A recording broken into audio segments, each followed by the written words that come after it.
헤로담 때에 예수께서 유대 베들레헴에서 나시매 동방으로부터 박사들이 예루살렘에 이르러 말하되 유대인의 왕으로 나신 이가 어디 계시냐? 우리가 동방에서 그의 별을 보고 그에게 경배하러 왔노라 하니 헤로담과 온 예루살렘이 듣고 소동하니라. 오늘도 주님의 말씀이 하는 귀한과 되시기를 간절히 축원드립니다. 어느 한 가족이 주말에 동물농장에 놀러가게 되었습니다. 갔더니 사슴도 있고 요도 있고 호모 토끼도 있고, 그런데 유독 한 아이가 이 사슴에게 계속 관심을 두고 눈길을 두고 있습니다. 드디어 이제 점심때가 되어서 그 주인이요 종을 땡땡땡 치니까 사슴들이 막 주인에게 몰려왔습니다. 왜 몰려왔을까요? 네, 밥을 주는 거예요. 그래서 밥을 먹으려고 하는데 주인이 밥을 줬다가 뺏었다가 줬다가 뺏었다가 반복해요. 그러자 이 사슴이 화가 났는지 그냥 먹지 않고 다들 흩어집니다. 그러자 다시 또 몇 분 후에 다시 주인이 점심 먹은 배를 종을 땡땡땡 치니까 다시 이 사람들이 다 몰려옵니다. 그런데 여전히 이 주인은요 먹이를 줬다 뺏었다를 반복하고 있습니다.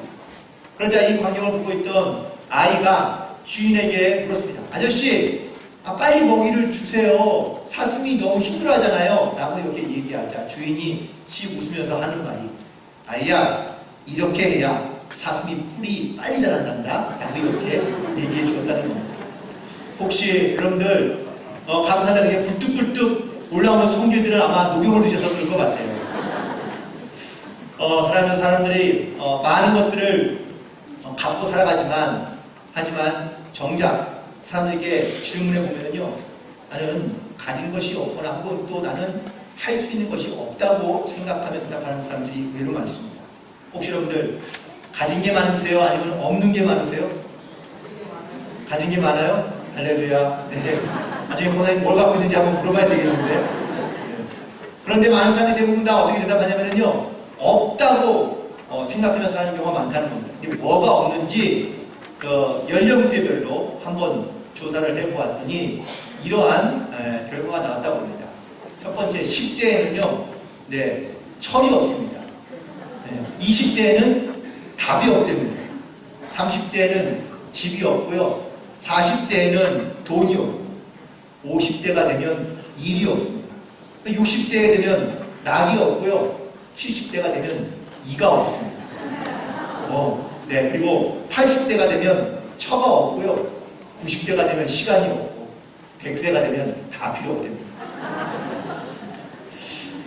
참 살아가면서 우리 가운데 없는 것도 정말 많은 것 같아요. 그런데 반대로 내게 있는 것들을 찾아본다면 과연 뭐가 있을까요? 그래서 있는 것들을 찾아보았더니 10대에는 끼가 있고요, 20대에는 젊음이 있다고 합니다. 그리고 30대에는 짝이 있고요, 40대에는 폼이 있고, 50대에는 멋이 있고, 60대에는 가족이 있고, 70대에는 쉼이 있고, 80대에는 추억이 있고, 90대에는 소망이 있고, 100대에는 천국이 있다는 겁니다. 여러분들, 천국이 있는 이 소망을 가지고 살고 계십니까? 사실 우리가 물론 없는 것을 따져본다면 참 없는 것도 물론 많을 수 있지만 사실 우리 가운데 있는 것도 많습니다. 그 있는 것을 감사할 줄 알며 살아가는 것이 이것이 지혜이지 않을까요? 12월 첫 번째 주일, 대강절의 첫 번째 주일을 맞이했습니다.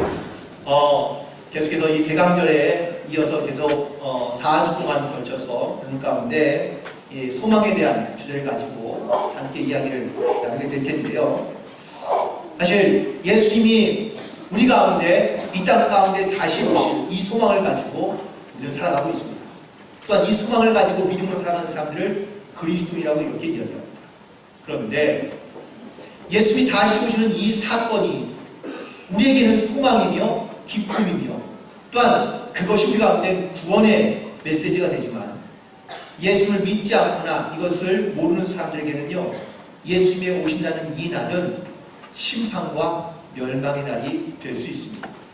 그래서 예수님의 오심이 어떤 사람에게는 기쁨이지만 어떤 사람에게는 두려움의 사건이 될 수 있는 것이고, 근데 정작 예수께서 만약에 우리 가운데 이 땅 가운데 오신다면 혹시 이 가운데 있는 우리 모두가 다 예수님이 오시는 이 은혜의 사건을 기쁨으로 즐거움으로 과연 맞이할 수 있겠느냐 라는 이런 질문을 드린다면 과연 여러분들 얼마나 마음의 준비가 잘 되어 있으십니까? 예수님의 오시는 사건을 알고 있지만, 아니 들었지만, 하지만 그것을 별로 이렇게 탐탁하게 여기지 않거나 반갑게 여기지 않는 사람들도 있었거든요. 예수님 시대에 오늘 본문에 있는 말씀이 바로 이런 이야기입니다. 예수님의 오심에 대한 소식을 들었지만 정작 그 소식을 들은 많은 사람들은 별로 달가웠지 않는 것 같습니다. 오히려 그 소식을 들은 예루살렘에는 소동이 있었다고 오늘 본문에서 말씀해 주고 있는데, 소망의 소식, 예수님이 오시는 이 기쁨의 소식이 왜 많은 사람들 가운데는 소동과 혼란을 일으키는 사건으로 오늘 성경에 기록되어 있는지, 그리고 어떻게 이 소문들이 소동이 잠잠해지게 되었는지 오늘 그 예루살렘의 현장 속으로 함께 들어가서 보기를 원합니다. 먼저 동방박사들이 이 예루살렘에 찾아오게 된 이유가 있죠. 누구 찾아왔습니까? 오늘 말씀해 보니까 유대인의 왕으로 태어나신 이를 찾으러 왔다. 그에게 경배하기 위하여 찾아왔다고 말해주고 있습니다. 동방박사들은 현대말로 말하면 점성술사들이 가능성이 큽니다.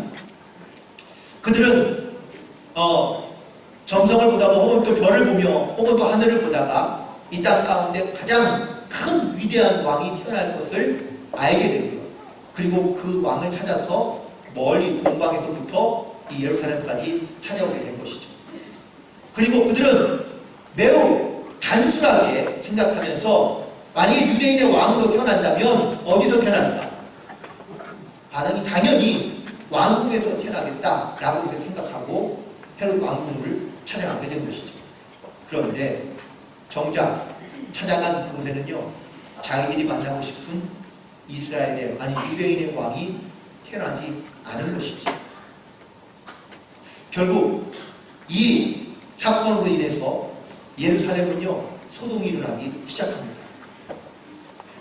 동방박사의 등장으로 물론 그 안에 있던 많은 사람들이 소동하지만 정작 가장 충격을 받은 사람들은 바로 이 동방박사들이죠.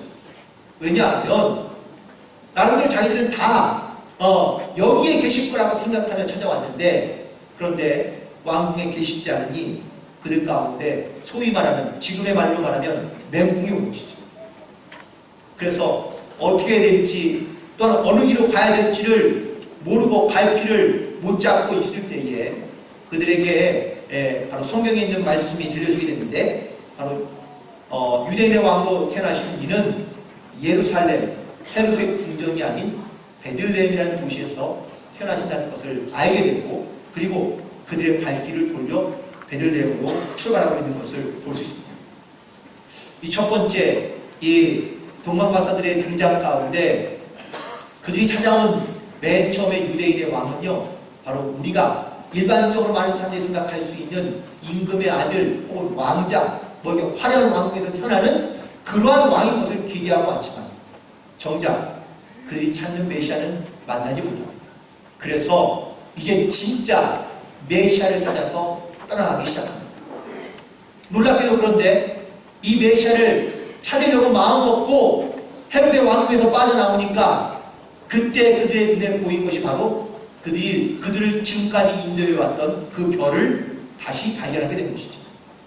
그리고 이 별을 발견하고 난 다음에 이 동방박사들은 무척이나 기뻐하고 행복했습니다. 오늘 함께 읽지 않았지만 본문에 있는 말씀 10절에 보니까 그들이 별을 보고 매우 크게 기뻐하고 기뻐하였더라 라고 이렇게 말씀해 주고 있습니다. 여러분들 혹시 무언가를 소중한 것을 잃어버렸다가 다시 찾은 그 기쁨, 그 감격들 여러분 혹시 갖고 계시죠? 성경에도요, 잃어버렸던 것을 다시 찾은 그 기쁨을 나누는 말씀들이 누가복음 19장에 보니까 3번이나 비유적으로 등장하고 있습니다. 첫 번째 이 잃었던 것을 찾는 기쁨의 비유의 말씀은 바로 잃어버린 양을 찾았던 목자의 기쁨입니다.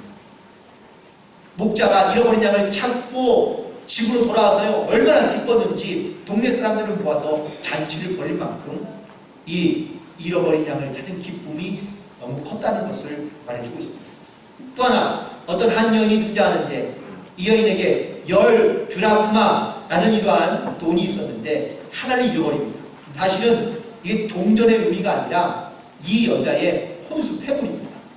그런데 그 중에 하나를 잃어버렸다가 다시 찾은 이 기쁨을 누리는 여자는요, 역시 많은 사람들을 불러놓고 역시 잔치를 봅니다. 마지막 비유의 말씀은 바로 잃어버린 아들을 찾은 그런 비유의 말씀입니다. 이처럼 나에게 소중하다는 것을 잃어버렸다가 다시 찾고 난 그 기쁨, 그럼 혹시 이 기쁨의 감격을 갖고 계십니까? 지금까지 물론 신앙생활을 처음 하시는 분도 계시겠지만 신앙생활을 내가 잘하지 못했다가 다시 뜨거운 가슴을 갖게 되고 혹은 또 하나님의 은혜를 깨닫게 되면서 신앙생활을 정말 다시 시작하고 있는 분들을 가만히 보면요, 너무나 행복하고 너무나 즐거워하시는 그런 모습들을 볼 수 있거든요.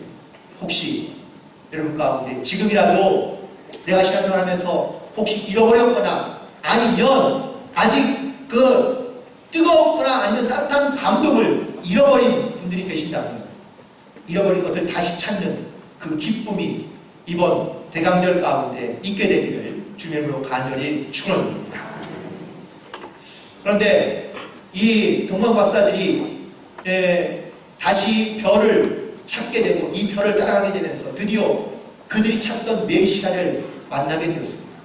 그런데 또 다른 충격의 사건은 이 동방 박사들이 평생 동안 기다려왔던 메시아를 만났는데 이 메시아가 갖고 있는 이 모습이 현실이 너무나 어처구니가 없는 겁니다.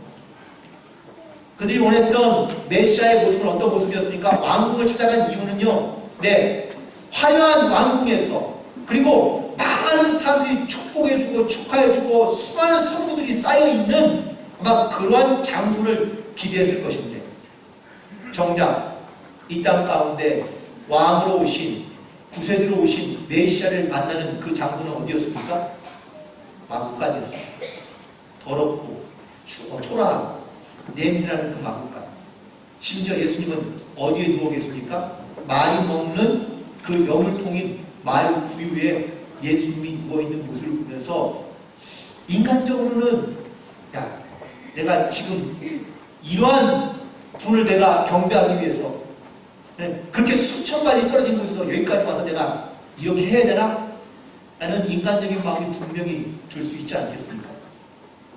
그런데 한번 헤롯 왕궁에 갔다가 실패했던 이 동방 박사들은요, 예수님의 모습을 보고 그들이 마땅히 당연히 경배해야 될 바로 하나님의 아들이신 것을 고백하면서 그리고 그들이 준비해온 모든 예물들을 드리며 경배하고 있는 모습을 볼 수 있습니다.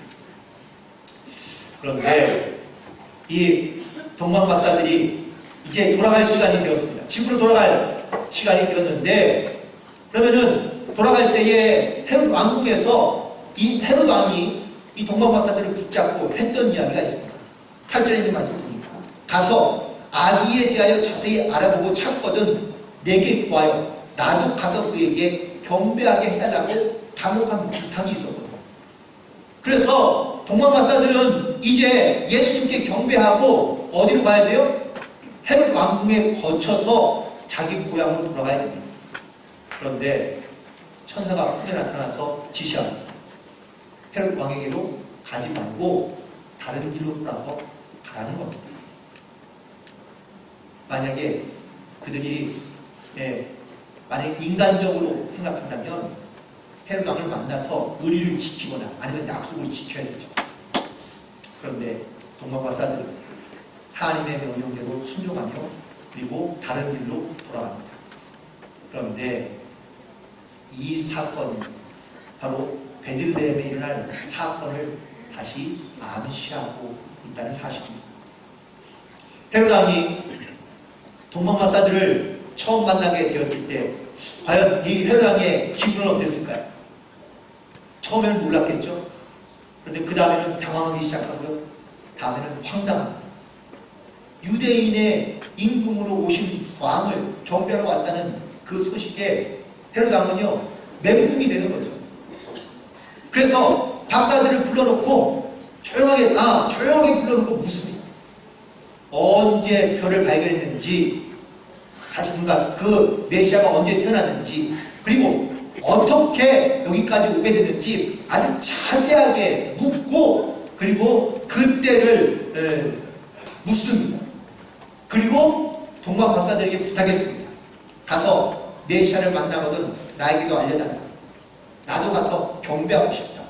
나에게도 그의 경배할 수 있는 기회를 달라. 라고 이렇게 부탁하는 그러한 모습을 볼 수 있습니다. 그런데 이 헤롯 왕이요 하루 이틀이 지나가기 시작하자 마음이 점점 달라집니다. 초조하게 동방 박사들을 기다리고 있는 이 헤롯 왕. 그런데 맨 처음에는 동방 박사를 만났을 때는 그도 가서 메시아에게 경배하고 싶은 마음이 분명히 있었을 겁니다. 그런데 하루 이틀 시간이 지나가자 그에 든 생각은요 이런 겁니다. 이제 태어났다고? 그 다음 나이가 얼마 안 됐는데 이 아이를 죽여버리면, 그러면은 메시아를 죽여버리면 다시는 메시아가 오지 않을 거고, 그러면은 지금의 자기의 위치나 혹은 자기의 이런 왕의 기능들을 충분히 더 연장할 수 있겠다라는 이런 생각이 든 것이죠. 그러면서 동방박사를 기다리고 있는데 며칠이 지나도 동방박사가 돌아오지 않습니다. 결국 속은 줄 알고 이 헤롯 왕은 군대를 보내서 베들레헴에 있는 2살 아래에 있는 모든 아이들은 다 죽이라고 명령합니다. 그러면은 이 베들레헴에 있었던 이 사건, 제가 말씀을 준비하면서 어떤 한 주석책을 중심으로 이 말씀을 좀 묵상해 보게 됐는데요. 그렇다면 왜 2살 아이의 아이들을 죽이라고 명령했을까요? 뭐 기준이 있어야 될 거 아닙니까? 물론 그냥 생각나는 대로 야 그냥 2살부터는 다 죽여! 라고 말할 수도 있지만, 아니 헤롯이 그렇게 무모한 사람은 아니거든요. 왜냐하면 성경에서 그 이유를 찾게 됐는데, 맨 처음에 동방박사들이 왔을 때 그들에게 그 별을 보게 된 때가 언제인지 그때를 묻습니다. 그러고 난 다음에 이 동방박사들이 별을 발견하고 난 다음에 별을 찾아서 이제 이 땅 가운데 동방에서부터 예루살렘으로 오는 그런 기간이 있을 것 아닙니까? 그 시간이 언제인지를 구체적으로 자세하게 묻습니다. 학자들의 연구에 의하면 약 동방에서부터 예루살렘에 오는 데까지 약 2년이 채 걸리지 않는 시간이 걸린다고 합니다. 그래서 헤롯은요 베들레헴에 태어난 아이들 중에 2살 이하의 기준을 삼고 그 아이들은 다 죽이라고 명령한 것이죠. 그 다음에 궁금증의 또 하나는 이거 실제 사건인가? 아닌가라는 겁니다.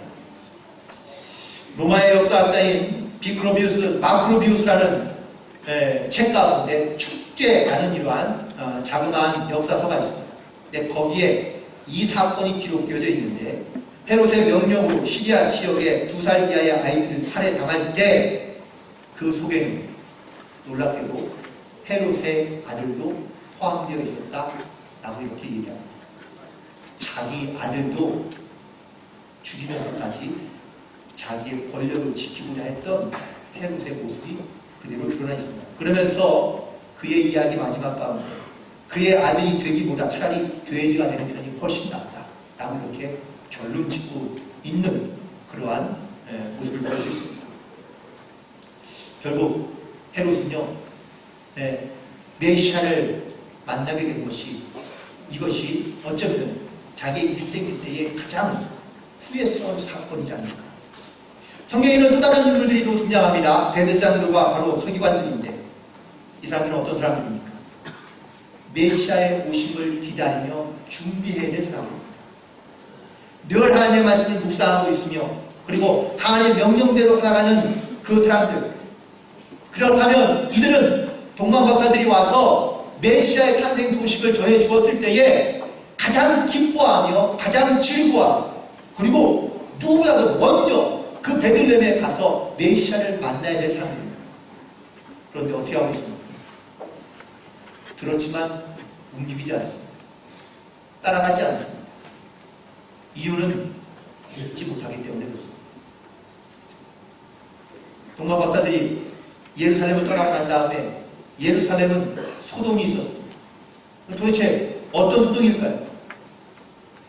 분명히 이런 소문이 돌았겠죠. 야, 메시아가 태어났대. 베들레헴에 태어났대는데 가볼 거냐 말 거냐.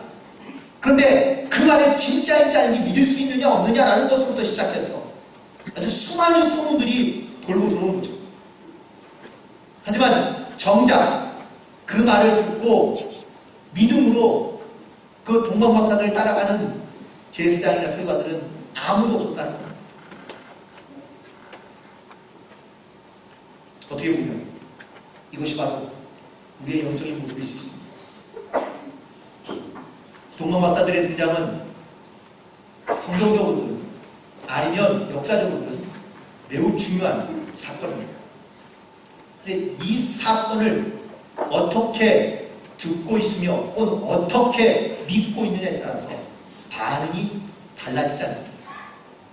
어떤 사람은 자기의 권력을 지키기 위하여 자기의 아들까지 죽여가면서 희생으로 제물을 삼습니다.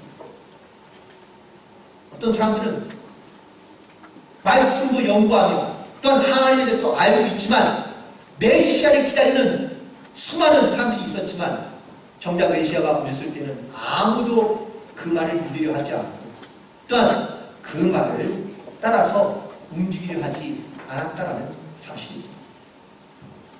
소동이라는 이 말을 영어로 바꾸면 해프닝이 됩니다. 해프닝이 뭡니까? 그냥 지나가는 사건처럼 그냥 복잡하고 혼돈이 있고 말은 많은데 나에게는 아무런 영향을 주지 않는 그 어떤 사건을 의미하고 있는 것이죠. 신앙생활이나 혹은 또 믿음생활이 여러분 혹시 이렇게 어떠한 내 인생에 지나가는 하나의 사건처럼 그냥 소동으로 끝나버리고 한다면 믿음으로 우리가 이 사건을 보지 못하고 혹은 또 깨닫지 못한다면 일생을 살아가지만 우리 일생 속에서 하나의 그냥 지나쳐가는 사건으로 소동증으로 인식하고 말 것이 분명합니다. 복잡하고 그리고 다양한 사건들이 일어나고 있는 시대를 살고 있는 우리들입니다. 그런데 우리는 그 수많은 사건들을 보면서 과연 여러분은 어떻게 생각하십니까? 그냥 한 번 듣고 스쳐 지나가는 사건들로 우리는 그냥 지나쳐버리는 경우가 많지 않으신가요? 그다지 큰 관심거리가 되지 않는 경우들이 많습니다. 그리고 관심을 두고 있다 하더라도 어느샌가 시간이 좀 지나고 나면 금세 평범해지는 것이 바로 지금 우리가 살아가는 세상의 모습입니다. 그렇다면 나의 믿음, 이 세상 속에 살아가는 나의 믿음과 나의 신앙은 과연 어떻습니까? 주님의 오심을 기대하며 혹은 기다리는 대강절기를 맞이하고 있지만 그냥 1년에 한 번 이렇게 그냥 한 번 듣고 잊어버리고 마는 그런 사건으로 그냥 끝나버리고 만다면 주님의 이 땅 가운데 오심의 이 사건은 누구에게는 기쁨이며 소망의 사건이 되지만 이야기를 들으면서 어떤 사람들은 그냥 소동증으로 여겨지는 그냥 지나쳐버리는 사건으로 들려버리지 않을까. 예수님의 탄생과 이 땅에 오신 이 믿음의 사건이 저 여러분 가운데 믿어지는 사건은 우리의 신앙의 고백으로 고백되어지기를 주님으로 간절히 소망합니다. 주님 우리 가운데 명령하셨거든요. 가서 전하라.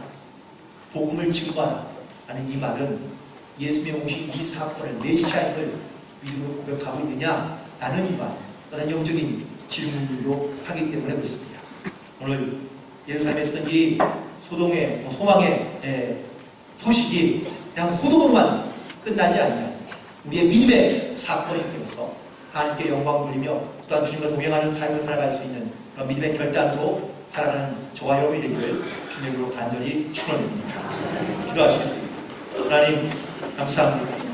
이 땅 가운데 오셔서 많은 사람들을 구원하시기 위하여 이 땅 가운데 오신 하나님의 사건이 믿어지게 하시고 또한 깨달아지는 은혜가 있게 인도하여 주셔서 하나님 이것이 나의 고백이 되며 우리의 모든 고백이 되어 또한 우리의 주어진 하나님의 귀한 은혜를 기뻐하며 감사하며 살아갈 수 있는 영적인 삶을 살아가도록 도우시고 인도하여 주옵소서.